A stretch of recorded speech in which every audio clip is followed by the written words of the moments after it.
Toutes les personnes qui ne veulent pas se faire spoiler l'épisode 5 de House of the Dragon sont priées de quitter les lieux. Je répète, toutes les personnes qui ne veulent pas se faire spoiler l'épisode 5 de House of the Dragon sont priées de quitter les lieux. Merci bien. Bon, alors, mais que dire, les amis, que dire de cet épisode absolument exceptionnel. Voilà, les mots sont... je lâche les termes. J'aimais déjà énormément ce début de saison, mais là, on a vraiment une masterclass avec la présence de cet épisode, quoi. Donc, c'est une spoiler zone, donc on va rentrer dans le spoil, on va faire du commentaire.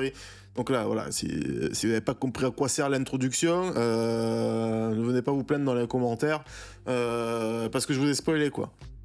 Donc on commence avec un magnifique plan pour commencer, donc dans le Val de je sais pas trop quoi, parce que je retiens pas les informations, mais toujours est-il que voilà, première confrontation avec notre antagoniste en la personne de Daemon, qui rencontre donc sa promise, enfin sa femme officielle.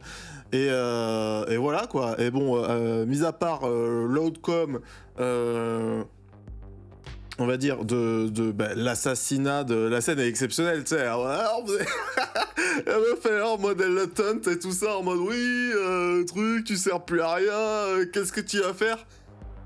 Ah, en fait, tu vas me tuer. Et bon, alors, on va pas se mentir, je vais pas vous mentir que j'ai pas bien compris comment Daemon a réussi à convertir la scène de la ruade de son truc, enfin, genre, parce que t'as l'impression que c'est limite lui qui la provoque, en fait. C'est trop bizarre. Genre, vu qu'il chevauche des dragons, il sait aussi gérer le comportement des chevaux. Je sais pas, j'ai pas bien compris. Mais encore, bon, toujours est-il que, voilà, très bonne scène de début, excellente scène de début d'épisode où, voilà, on commence par un meurtre, quoi, tout simplement. Donc, excellent, vraiment. En plus, le tragique de cette scène de cette meuf qui, voilà, est complètement paralysée et qui ne fait que voilà, qui ne peut rien faire devant l'avènement devant sa future mort, quoi, voilà. Donc on enchaîne ensuite avec une scène, bon, bien sûr, voilà. Une scène où, alors merde, j'ai pas préparé mon anti-sèche, il aurait fallu que... la reine qui parle à l'ancienne main du roi, qui est donc son père, et voilà, et là, entre guillemets, ça montre bien, si vous avez eu un doute jusqu'à présent, que... la main du roi est pas spécialement méchante en soi, c'est juste que ça a tiré des ficelles pour que quelqu'un de sa famille soit un potentiel héritier du trône, et maintenant, devant le fait accompli de cette situation, il l'explique très bien que voilà, maintenant la reine a des intérêts, bon, alors je sais pas pourquoi j'ai l'impression d'utiliser ce mot à toutes les sauces, mais antagonistes, des intérêts qui s'entrechoquent et qui deviennent voilà, et qui vont pas aller dans le même sens entre Rhaenyra et celle de la reine. Vous voyez, voilà, il a entièrement raison quand il dit que voilà, Aegon risque mais d'ailleurs, alors je voulais vérifier ça, mais j'ai complètement pensé. Genre Aegon, on est d'accord, attention, spoiler de Game of Thrones, dans quelques instants.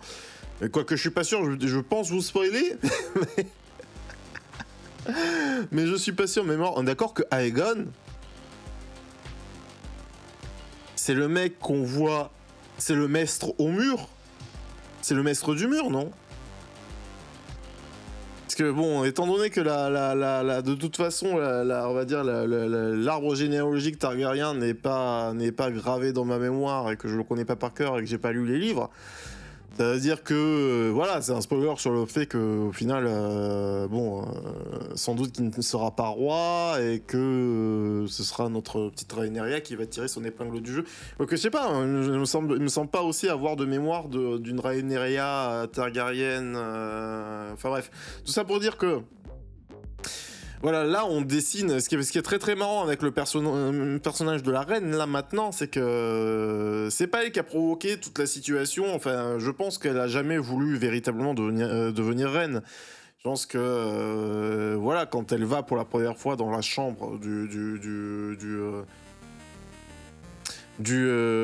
roi pour sous les ordres de son père, je suis pas sûr C'est difficile à dire, hein, parce que c'est ce que je pense, mais est-ce que ça veut pas dire que ce que je pense, c'est juste, hein. Est-ce qu'elle avait vraiment envie de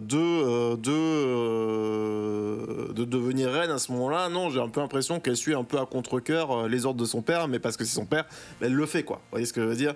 Donc là, maintenant, voilà, genre, le problème, c'est que on rentre, on va dire, dans un moment scénaristique où...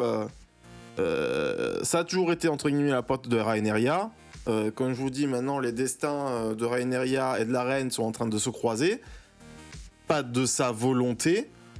Et tout laisse à penser, et ce qui est amené dans l'épisode après aussi, tout laisse à penser que même si elle le fera à contre-cœur, elle va devoir mettre voilà, ça va pas bien se passer, sa relation avec Rhaenyra va pas bien se passer, quoi.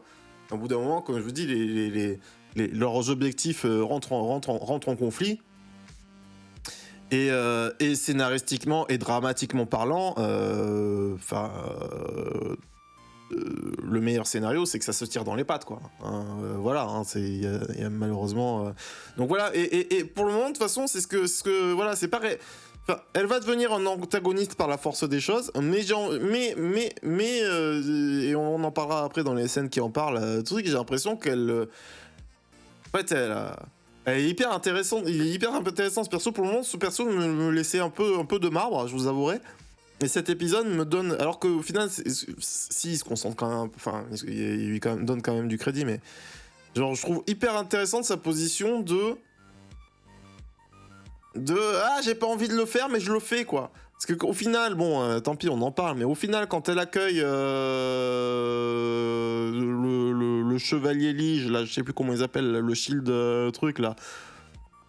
Le mec avec qui Rhaenyra a perdu sa virginité, là, son chevalier, son garde du corps et tout ça, on sent bien que, bon, ben...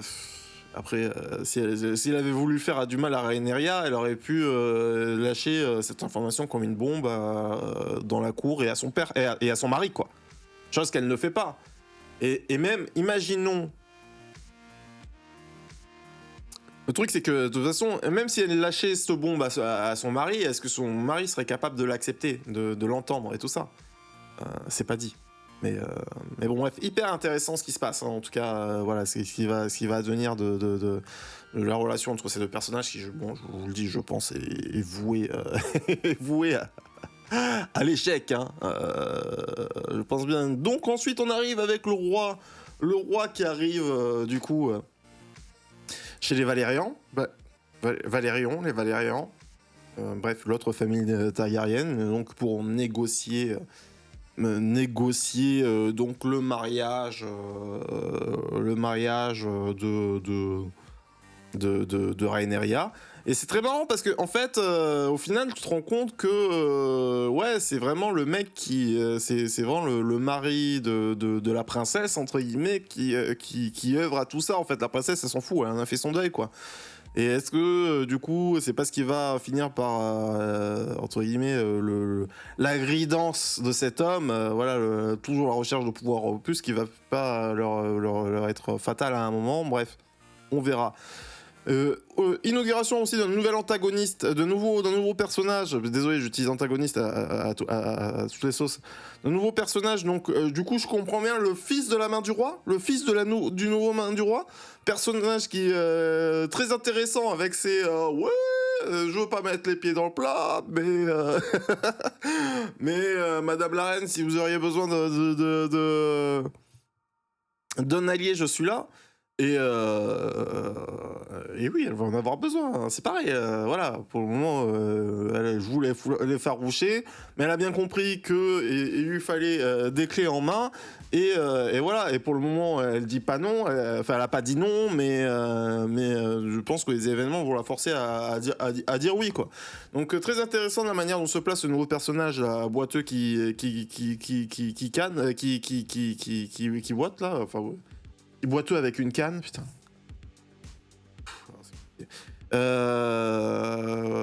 Donc j'aime bien. Là aussi pareil, on a une confrontation de deux personnages qui veulent pas dire les termes, mais bon, qui comprennent bien les enjeux de la situation. Voilà, donc bon, après j'ai un... Effectivement, voilà, la confrontation avec le roi et les Valériens. Bon, le roi qui est en décrépitude, hein, on ne sera pas attendu longtemps dans l'épisode. Hein. Ensuite, ah oui, voilà, scène entre Rhaenyra et son futur mari, voilà, dont on apprend qu'il est homosexuel.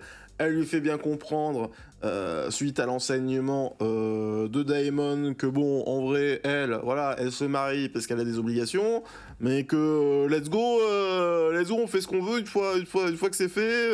Tu me fais un gamin, bam, et ensuite let's go. Hein.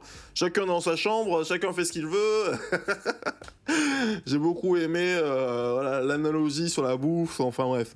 Donc hyper intéressant. Est-ce qu'il va amener au drame climax? Bien sûr, on va avancer climax de cet épisode. Le fait que Cole, il se colle quelque chose, je ne rappelle plus. Le fait que son amant, en fait, c'est marrant. En fait, franchement, j'avais pas anticipé. En fait, au moment où il lui dit sur le bateau, mais vas-y, on se barre, tout ça. Franchement, j'avais pas anticipé que ce qui lui le gênait le plus dans cette situation, c'est que c'est un homme d'honneur, alors que lui-même ne fait pas réellement partie de cette caste-là, de famille et tout ça, en fait. Et ça aussi qui fait que le personnage est intéressant, en fait, c'est qu'il n'a que ça. Donc, en fait, voilà, du coup, il est en mode, vas-y, quoi, on oublie tout, on se casse, et c'est ça qui est hyper important pour lui, et c'est ça qui fait que... Alors bon, du coup, c'est ça aussi que je trouve bizarre, c'est que bon, en vrai, il a plus que ça, mais bon, il fait tout pour pas aller dans le bon sens, quoi. Malheureusement, là, cette fin d'épisode, non, mais c'est...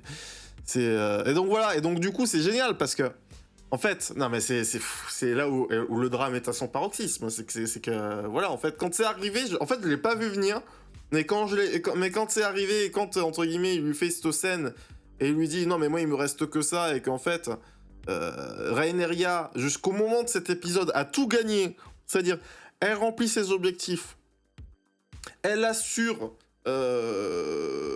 à son amant une place de amant pour l'éternité entre guillemets, on va continuer à vivre notre truc, et en fait lui ne veut pas de ça dans le cadre de la cour, c'est exceptionnel quoi.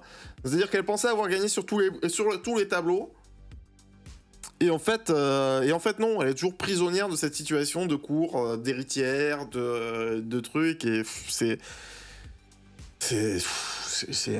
là déjà, on en est à 22 minutes de l'épisode à ce moment-là. L'épisode dure 57 minutes. À ce moment-là, c'est déjà une masterclass, quoi. Littéralement, en termes de build-up scénaristique, la manière dont c'est amené, c'est déjà exceptionnel, quoi, vraiment. Bref. Voilà, bon bref, donc du coup retour à la maison, donc voilà, c'est le moment où du coup voilà, la reine convoque à la maison, à Port-Réal quoi. La reine convoque sœur je sais plus trop quoi, attendez, il faut une anti-sèche parce qu'on est mauvais, parce qu'on n'a rien prévu. Sœur, bon bref, l'amant de Rhaenyra, pour lui dire oui, alors bon c'est bien parce qu'elle est, elle est exceptionnelle aussi la reine, tu sens bien que voilà, elle veut pas mettre en porte-à-faux le mec, et puis en fait voilà, genre en me posant des questions qui sont par rapport à son infidélité, par rapport à Daemon, en fait le mec il craque direct quoi, elle a pas eu le temps de le cuisiner quoi. Que le mec en mode oui, elle a bien commis le péché, mais c'est avec moi qu'elle a commis le péché. Énorme, putain, c'est trop bien, c'est franchement, même. En fait, chaque scène, mis à part peut-être la scène un peu convenue du roi qui négocie avec les Valériens l'idée de l'héritier, l'enfant de Rhaenyra portera votre nom, mais s'il devient roi, ce sera un Targaryen, il portera le nom Targaryen à ce moment-là. Bon voilà, bon ça c'est des scènes, c'est hyper intéressant ce genre de truc, mais au final, même si elle est intéressante, c'est une des scènes les moins intéressantes de l'épisode, tellement toutes les autres scènes sont des masterclass, quoi, voilà. Donc non, mais bon, bref. non mais comme je vous dis, j'aime beaucoup. Et donc voilà, et moi surtout, à ce moment-là de l'épisode, je me dis, non mais c'est terminé. C'est Christian Cole là, je sais pas comment il s'appelle. Putain, attendez, il faut vraiment que le truc là, il va, voilà. Tu sais, et puis en plus, voilà, de toute façon, c'est lui qui annonce sa couleur. Plutôt que de me torturer, tout ça, truc, butez-moi, quoi. Le mec est en mode, allez-y, quoi. Ouais, qu'on n'attende pas, quoi. Butez-moi, on en termine, quoi. Et voilà. Et ouais, et elle qui, entre guillemets, porte pas. On me dit peut-être que c'est effectivement le fait que qu'elle prenne pas des décisions tout de suite qui risque de aussi se retourner contre elle. Est-ce qu'il faut jouer le long run, est-ce qu'il faut jouer le court run, voilà, est-ce qu'il faut jouer sur le long terme ou est-ce qu'il faut jouer sur le court terme, ça risque de se retourner contre elle, mais qui sait si elle a un potentiel futur allié avec le fils de la main du roi.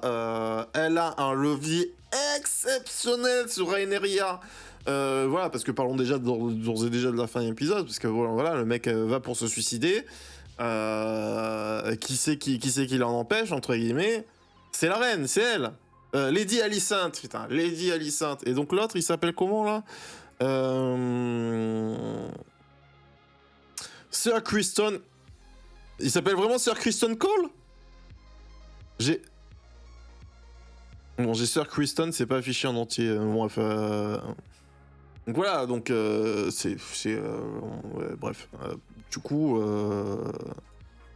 Non mais excellente, hein, excellente, elle est au bon moment. Bon, c'est un peu, là aussi, c'est un peu les hasards du scénario, les hasards on va dire, du truc. Bon, c'est un peu gros le fait qu'elle soit au bon endroit au bon moment et que le mec, elle se soit dit, attends, mais le mec, qu'elle ait eu l'intelligence, entre guillemets, de se dire, attends, le mec, il y a de grandes chances qu'il aille se suicider, et s'il va se suicider, il va certainement faire ça dans le jardin avec l'arbre ancien et tout ça. Bref. Une facilité scénaristique, mais c'est hyper intéressant pour le personnage de la reine, en tout cas. Ce que ça donne, let's go. C'est du pain béni pour nous, en tant que spectateurs. Même si, bon, le hasard est quand même... le hasard fait bien les choses, quoi. Hein. On va pas se mentir. Donc voilà, ensuite, la cérémonie de mariage avec... Putain. Avec le mec, donc du coup, le cousin donc du coup de l'ex-femme de Daemon, qui vient à la cour en mode ah mec, j'ai pas oublié, et sachant qu'en plus il se fait rembarrer. Ouais, mais bon, donc qu'il n'y a pas d'héritier là, hein, ton Val, ton château là, tes terres là, hein. Reviennent en fait, hein. Alors pourquoi tu la ramènes? Pourquoi? T'es pas en position de force, pourquoi tu la ramènes là? Daemon exceptionnel. Donc voilà, du coup ensuite, bon bah bien sûr les princesses de danse et l'autre, mais putain, mais non mais en vrai là, du coup le concubin, l'amant du futur mari là de Rhaenyra, en vrai. Ah mais c'est bien cherché, c'est bien fait pour ta gueule quoi, hein, en vrai. Le mec va chercher l'époux en mode oui, moi aussi. Mais pourquoi? Genre, ça n'a pas de sens. Déjà, ça n'a pas de sens en vrai d'aller. Enfin, ça n'a pas de sens, stratégiquement parlant, d'aller dire à quelqu'un dont tu détiens un secret. Moi aussi j'ai un secret, voilà, regarde, ça c'est mon secret. Ah, vraiment, tous les deux on sait qu'on a un secret, hein, ce serait bien de le... Non, c'est débile. Scénaristiquement, c'est du génie. Scénaristiquement, c'est du génie, mais c'est débile de faire ça. Le mec qui va pavaner en mode oui, regarde. Non, mais et voilà. Mais sauf que voilà, t'as pas compris qu'en fait le mec. Bon, ben c'est là où, comme je vous dis, là, j'ai un peu du mal à comprendre cet acte de pourquoi aller tabasser si vraiment c'est ton honneur qui compte. Oui, parce qu'il met entre guillemets il met en péril son honneur parce qu'il connaît son secret. Mais bon, te rends bien compte qu'en allant buter un gars qui connaît ton secret, bon, peut-être que tu mets pas en jeu ton honneur, mais tu te mets bien dans la merde. Enfin bref, bon, connerie sur connerie en tant que décision de personnage là, sur ce coup, mais en tout cas c'est pour nous donner une scène finale absolument exceptionnelle. Voilà, donc après on passe bien sûr sur... là aussi c'est pareil, genre alors de l'interprétation aussi de l'entrée de l'arène là, en mode... bon, je trouve... bon, y a des gens là dans la cour qui sont en mode oui, Robert, c'est un acte de guerre, tout ça, mais c'est pas aussi la couleur de leur maison, le vert là. J'ai l'impression qu'elle est tout le temps en vert, quoi. Elle est tout le temps habillée en vert, quoi. Donc elle est tout le temps en guerre, enfin c'est bizarre, enfin bref. Et voilà, quoi. Et bon, et c'est pareil, Daemon, je sais pas trop. Hein. Daemon, je sais pas trop. Bon, masterclass en termes de manipulation hein, pour le moment.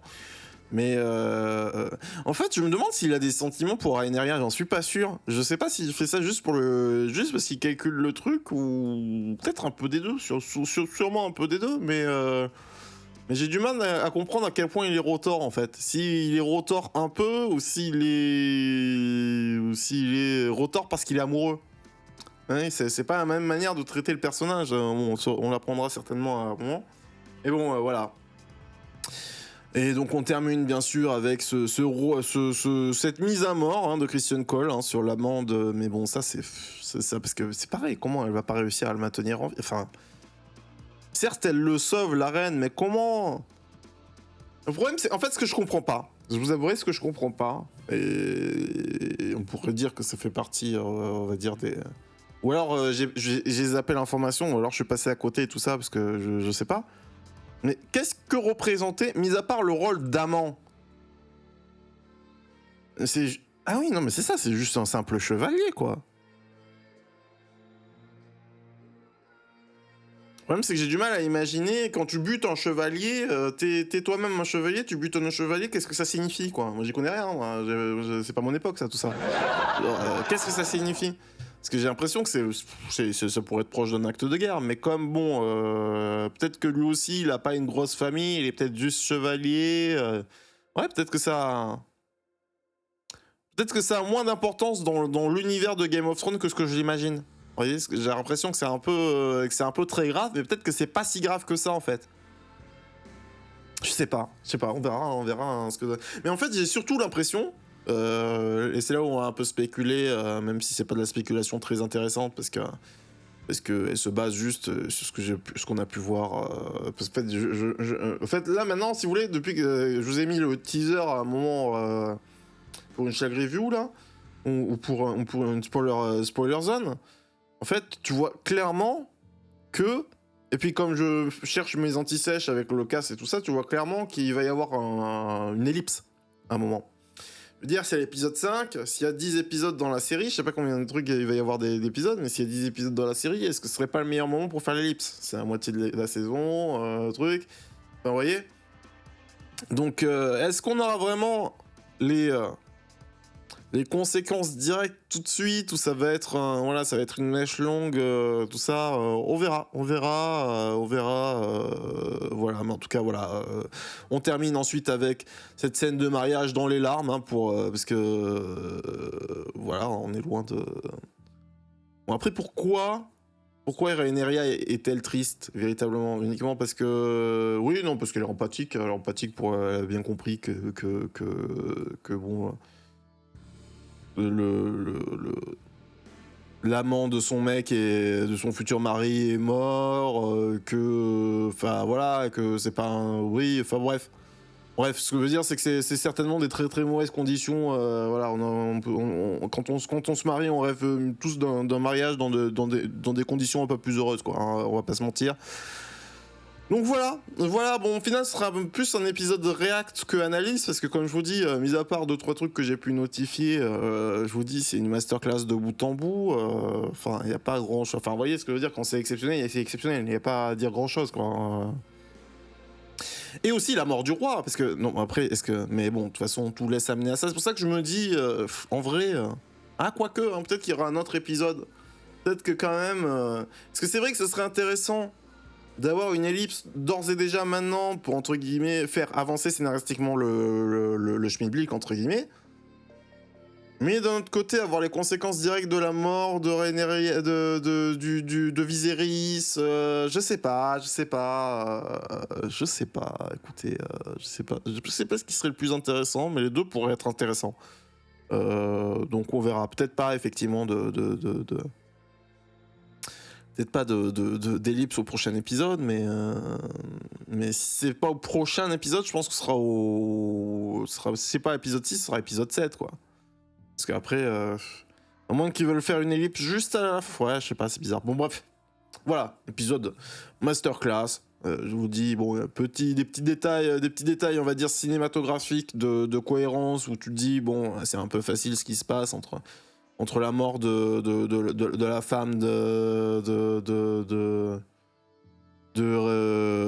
Daemon, pareil, la mort de la maman, bref, c'est un peu facile et c'est un peu là pour précipiter les choses, mais bon, toujours est-il que les conséquences en seront exceptionnelles, donc voilà, on va dire 9 sur 10, quoi. Si on devait noter les épisodes, on va pas faire ça, mais si on devait noter les épisodes, je mettrais un 9 sur 10 ou un 9,5 sur 10, ça reste quand même une masterclass. Si vous n'avez pas commencé à regarder cette série, et donc déjà, pourquoi vous regardez cette vidéo de spoil, déjà juste allez regarder cette série, arrêtez tout ce que vous faites, on a les 5 épisodes, là vous avez aucune excuse, hein. C'est pas une série Netflix où tout sort d'un coup, là.